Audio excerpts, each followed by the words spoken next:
It was a day like any other, cold and clear, the kind of New York morning where the air bites, but the sunlight promises purpose. The year was 1910. The place was Fifth Avenue, the gilded spine of American wealth, where the fortunes of families like the Arnolds bought them not just luxury, but the assurance of security, stability, and control. This was a world that did not tolerate disorder, particularly not when it involved its own. Yet, on this day, December 12th, the control slipped, the stability shattered, and a profound disorder settled upon one of the city's most distinguished households. The story begins with Dorothy Harriet Camille Arnold, a woman of 25 who possessed all the advantages money could provide, yet harbored a deep, restless yearning for independence. She was not a flapper, but she was certainly modern. The Arnolds were old money, descendants of a family that had sailed on the Mayflower and included a justice of the U.S. Supreme Court. Her father, Francis R. Arnold, was a successful importer of perfumes, a man of rigid Victorian principles and high expectations.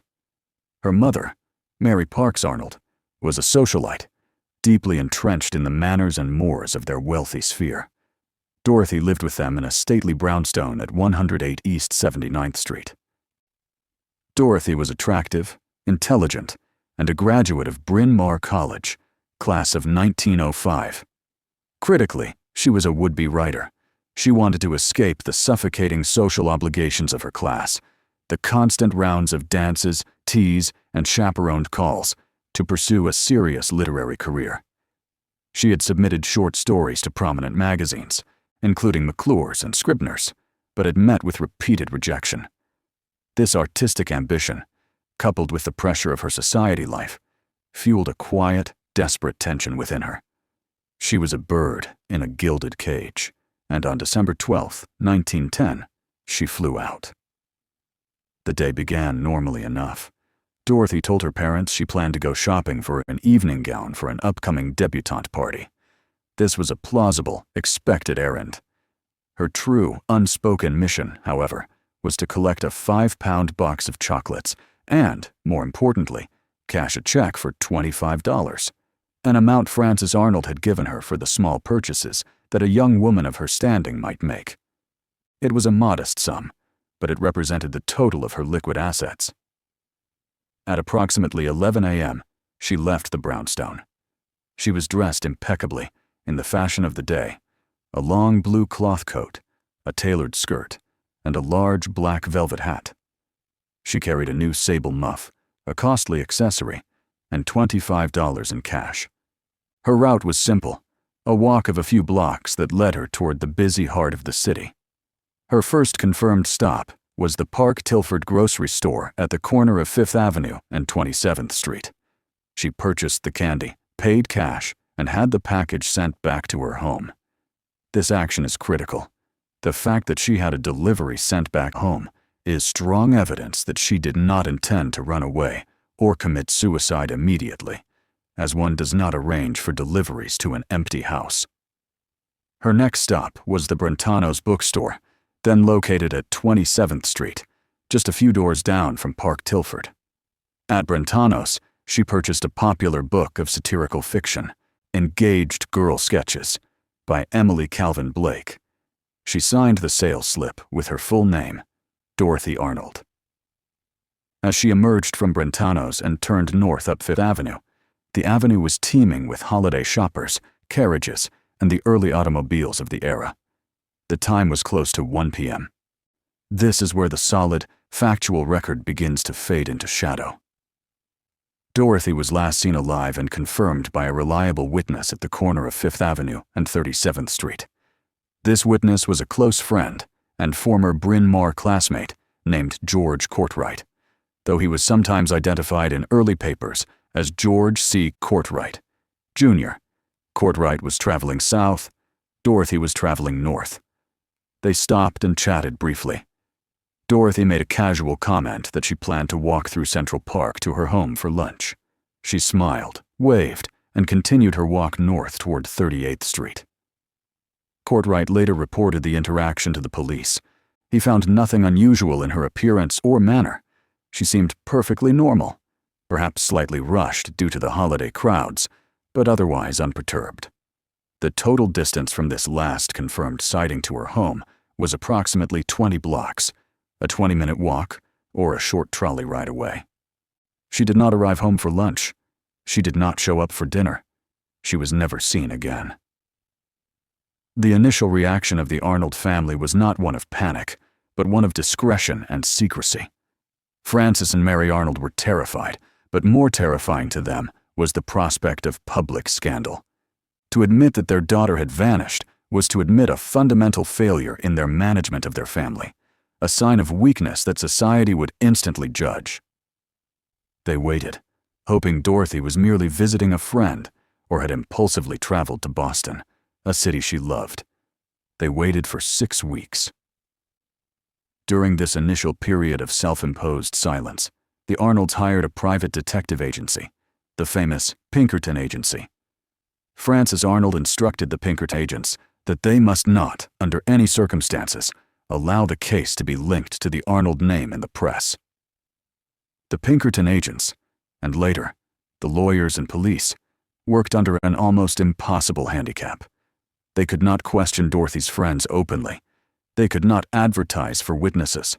They could not use the power of the press, which was and remains the most effective tool in locating missing persons.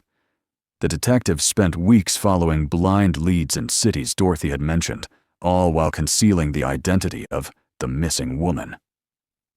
When the Pinkertons finally ran out of leads and reported their failure, Frances Arnold turned to John Keith, a family friend and lawyer, demanding he continue the search in secret.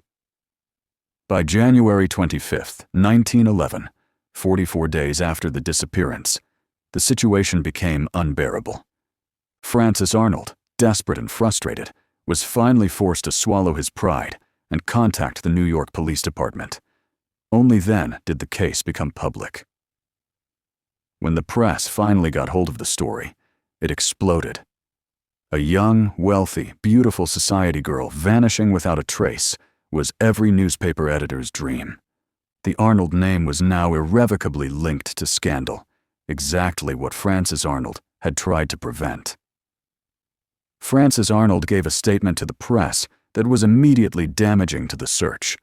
He dismissed his daughter's literary ambitions as not serious and insisted she had no emotional troubles, no secrets, and no serious male attachments. He painted a picture of a perfect, sheltered daughter with no reason to disappear.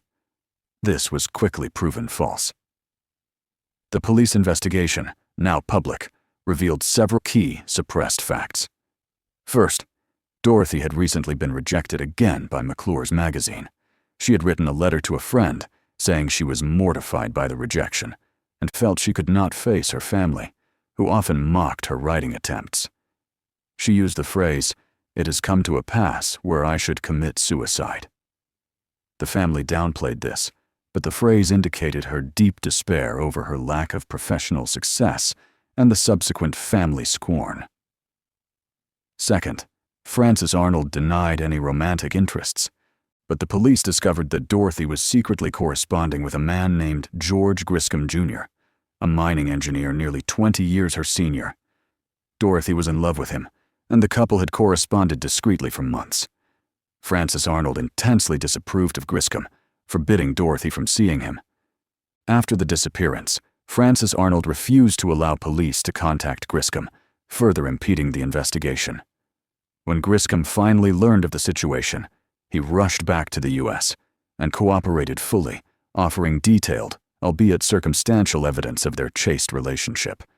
He had not seen her, nor was he in the country at the time of her disappearance. Frances Arnold offered a reward of $100,000, equivalent to over $3 million today, for information leading to her return, a figure that underscored the family's vast wealth and desperation.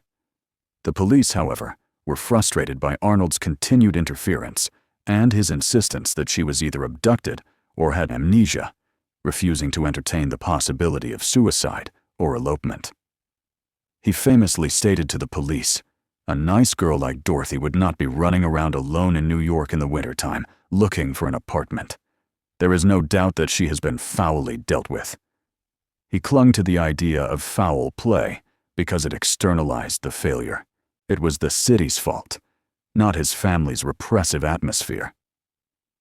The case spawned countless rumors and led to years of frustrating investigations, which can be grouped into three main theories. The first was suicide by water. This was the theory favored by many investigators and later analysts. The primary speculation was that she threw herself into the reservoir in Central Park, or, more likely given the location, jumped into the Hudson River from one of the ferry slips. The ultimate piece of evidence supporting this theory is the lack of any body. It is a verified, though chilling fact, that in the early 20th century, the heavy ferry and ship traffic in the Hudson and East Rivers meant that many bodies were never recovered, carried far out to sea by strong currents.